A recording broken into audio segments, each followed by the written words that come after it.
Adam and Eve. Who has never heard of these iconic characters? But what if I told you that there is much more behind these figures than you realize? Today, you are about to discover the origins of one of the most famous characters in the Bible. Are you ready? Join us and let's go. Let's go back in time, long before the writing of the Bible, when the first civilizations flourished in the fertile lands between the Tigris and Euphrates rivers. In this cradle of civilization, stories about the creation of the world and human beings were already circulating, written on clay tablets that survived for millennia. There existed a world where gods and humans coexisted, where sacred gardens were the setting for cosmic dramas. This world was not the biblical Eden, but rather the rich mythological landscape of ancient Mesopotamia. And it is in this scenario that we begin to unravel the mysteries behind the story of Adam and Eve. In recent decades, archaeologists and scholars have made fascinating discoveries, shed new light on the origins of biblical narratives. They realize that many of the stories we know from Genesis have surprising parallels in much older myths. For example, have you ever heard of Dilmun? This mythical paradise described in Sumerian texts was a place of purity and innocence, very similar to Eden. In the story of Dilmun, the god Enki makes fresh water spring from the ground to bring life to an arid land. Doesn't it look familiar? And what about the Epic of Gilgamesh, one of humanity's oldest literary works? In it, we find an account of a great flood that has striking similarities with the story of Noah. Coincidence? Scholars think not. But what about Adam and Eve specifically? Well, here things get even more intriguing. In texts found in the ancient city of Ugarit, in present-day Syria, researchers discovered narratives that may be direct precursors to the history we know. These texts speak of a sacred mountain where the supreme god El resided. On this mountain, there was a divine garden with special trees. It's not difficult to see the similarities with the biblical Eden, is it? And the surprises are just beginning. First is that you now have an opportunity to subscribe to our channel. Take advantage of this great opportunity now and click below to stay up to date with our Legion of the Curious. Now that you've done that, let's continue.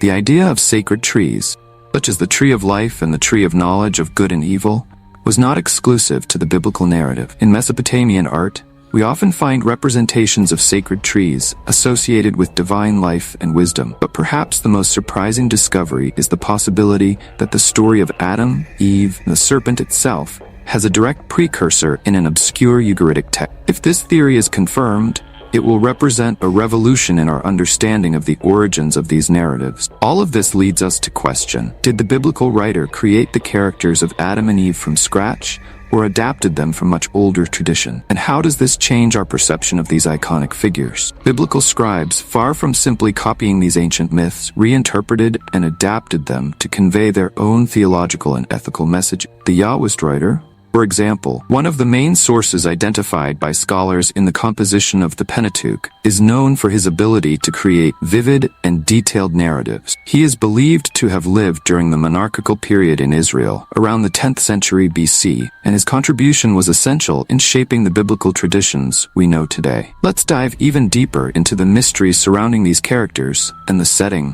where their story unfolds. The Garden of Eden, known as Bama or High. These sacred sites, frequently mentioned in the Bible, were often situated near towering trees on hills or high ground. It was there, under the shade of these trees, that much of the rural religious activities took place. For the ancient Canaanites, eating the fruit of a sacred tree was a direct way to experience the divine. It's not hard to see how this belief could have influenced the narrative of Adam and Eve eating the forbidden fruit, is it? But sacred trees weren't just important to the Canaanites. In Mesopotamian art, especially in Assyrian reliefs, we often find representations of sacred trees. A recurring image is that of a Datalera palm tree guarded by half-man, half-bird hybrid creature. This Assyrian tree of life symbolized the divine order maintained by the king. And what about the famous tree of knowledge of good and evil? Well, it may have a fascinating parallel in Greek mythology. Have you ever heard of the Hesperides? These nymphs tended a garden in the westernmost part of the world, belonging to the goddess Hera. In this garden, there was a sacred tree that produced magical golden fruits. To prevent the Hesperides from harvesting the fruit, Hera placed a multi-headed serpent named Ladon to guard the tree. Isn't it amazing how similar this Greek story is to the Eden narrative? A special tree, forbidden fruits, a guardian serpent. The similarities are too tempting to ignore, but the connections don't stop there. Serpent Ladon probably derives its name from Lotan, the seven-headed chaos serpent, Canaanite, Syrian, and Hittite traditions. This same creature appears in several ancient passages of the Bible as Leviathan. a multi-headed sea dragon defeated by Yahweh at creation. Now let's talk about the creation of human beings. The idea that we were formed from clay or earth is not unique to Genesis. This notion is found in several cultures around the world. In Mesopotamia, for example, an ancient myth called Inanna describes how the gods, tired of their work, decided to create workers to carry out their tasks. The god Enki instructed the mother goddess Namu to mix clay with her own blood to create humans. A similar narrative is found in the Akkadian epic Atrahasis. In this story, the lesser gods also complain about agricultural labor, and Enki directs the mother goddess to create humans from clay mixed with the blood of a dead god and the saliva of the other gods. Even the Greeks had a version of this myth. According to them, Prometheus molded men from clay, while the goddess Athena gave them life by breathing on them. Isn't it fascinating how these stories from different cultures share such similar elements? This duality, being made of the earth but possessing a divine spark, is echoed in many philosophical and religious traditions throughout history. Imagine for a moment that we are on an archaeological dig in the ancient city of Ugarit, located in modern-day Syria. Among the ruins, we found 2 clay tablets covered with enigmatic inscriptions. These tablets, known as KTU 1100 and KTU 1107, may hold the key to unlocking the true origins of the story of Adam and Eve. The first tablet, KTU 1100, tells a very interesting story. An unnamed goddess, daughter of Shapsh, the goddess of the sun and the sky and abyss, cries out for help. A serpent invaded the earth and bit someone or something. The goddess pleads with the Canaanite gods, Baal, Dagon, Anat, Resheph, to destroy the serpent and neutralize the poison, but none of them can or will help. Finally, she turns to Horon, a little-known god of the underworld. Horon, despite his negative reputation, was venerated in various parts of Canaan. He travels to the Tigris River and uproots a tree known as the Tree of Death. This act makes the snake's venom disappear, saving the garden. The second tablet, KTU 1.107, mentions a character named Adamu. Yes, you read that correctly. Adamu, a name that sounds surprisingly similar to Adam. This tablet appears to be set in the Vineyard of the Gods, which could be the Ugaritic equivalent of Eden. In this story, Adamu appears to be attacked by a serpent. While suffering from the poison, he calls out to Shapsh, the sun goddess. After a long gap in the text, Shapsh summons Horon to bind the serpent. Horon arrives to dispel the poison, while Shapsh removes an evil fog covering the mountains. These findings raise some question. Who is this Adamu? Is there any connection to the biblical Adam? What if the Genesis narrative we know today was a reinterpretation of much older myths, where magic and minor gods played crucial roles? But the revelations don't stop there. Ancient texts from Ugarit, Ebla, Anatolia, and even Egypt occasionally mention an enigmatic deity called Adama or Adamu.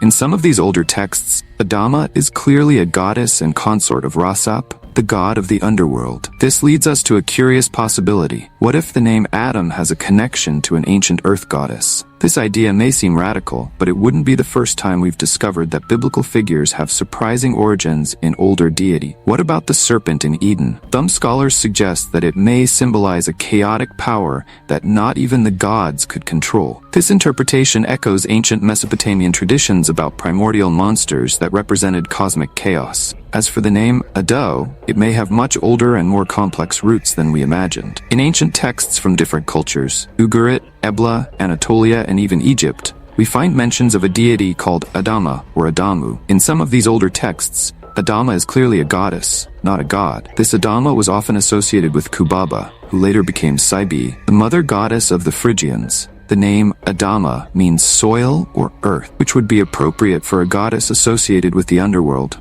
Some experts, such as Francesco Aspesi, suggest that the Hebrew word Adam is actually a demythologized version of this ancient deity. This implies that although the story of Eden as we know it may not be a direct descendant of the Ugaritic myths, the presence of this ancient earthly deity may still be echoing in the background of the narrative. What about Eve? Her name, which simply means life, can be compared to the mother goddess Kubaba or Cybe, although in a humanized way in the biblical narrative. If we look at the story of Eden without the theological preconceptions we are accustomed to, a surprising narrative emerges, one that reveals the limitations of the Creator himself. Yahweh creates a wonderful garden and needs someone to take care of it. He molds a creature from clay and gives it life with his own breath. But the newly created man feels lonely, something Yahweh had not anticipated. He tries to solve the problem by creating the animals, but none of them prove suitable. Finally, he creates Eve. However, the problems continue. A cunning serpent infiltrates the divine garden and deceives Eve. Eve's natural, God-given curiosity makes her susceptible to the serpent's influence. The problem worsens when Adam also eats the fruit,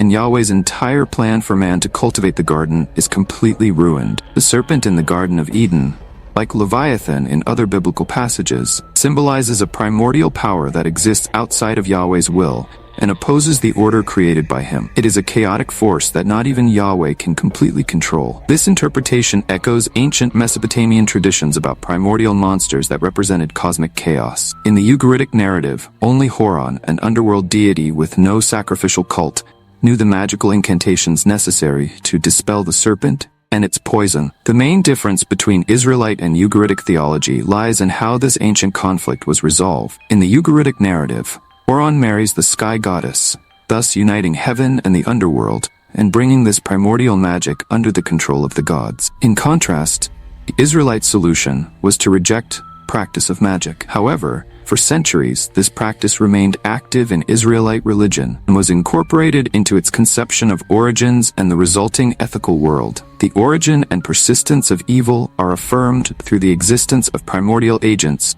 cannot be easily reduced to a single divine protagonist. Now I'm going to leave this video here for you to watch. Click on it and go check it out. Enjoy! I separated it especially for you. Well, that's it, and until next time, curious!